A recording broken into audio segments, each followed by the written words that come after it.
सगळं देहभान विसरून गेला. अरे मी मी मी माझ्या स्वतःने हाताने ठेवलेली नथ आहे, कुठे गेली? आणि मी ठेवलेली नथ माझ्या बायकोची, बरं माझ्या बायकोने मला परत द्यावी, कुठे? नाही. लक्षात आला प्रकार, सगळा प्रकार लक्षात आला. आणि त्याला वाटलं की आपलं चुकतंय काहीतरी. उपरती झाली त्याच्या चित्तात, उपरती झाली त्याच्या चित्तात, पाहतो काय समोरी ग,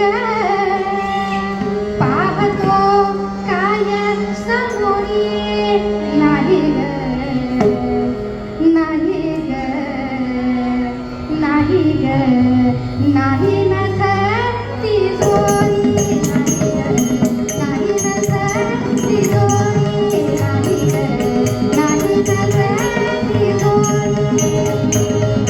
उपरती झाली त्याच्या चित्तात, उपरती झाली त्याच्या चित्तात, नाही नथ समोरी ग, नाही नथ समोरी, नाही ग, नाही नथ तिजोरी, नाही ग, नाही नथ,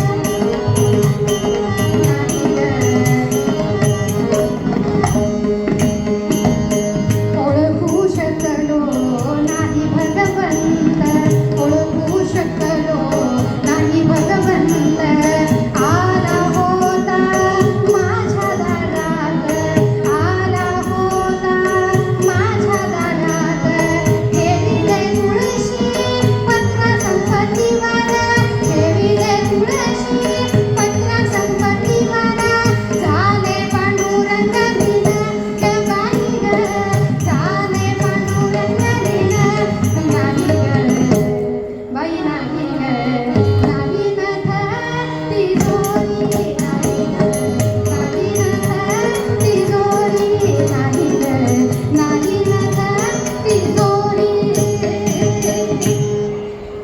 उपरती झाली हो.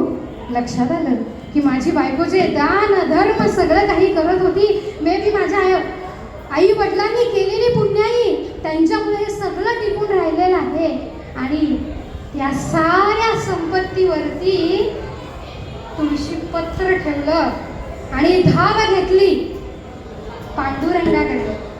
म्हणजे हे सगळं शून्य आहे, काय करू या संपत्तीचं मी, जिथं मी त्या श्रीनिवासाला ओळखू शकलो नाही, त्या विष्णूला ओळखू शकलो नाही, पांडुरंगाला ओळखू शकलो नाही, काय करू या देहाचं, इतक्या वर्षांनी प्राप्त झाला.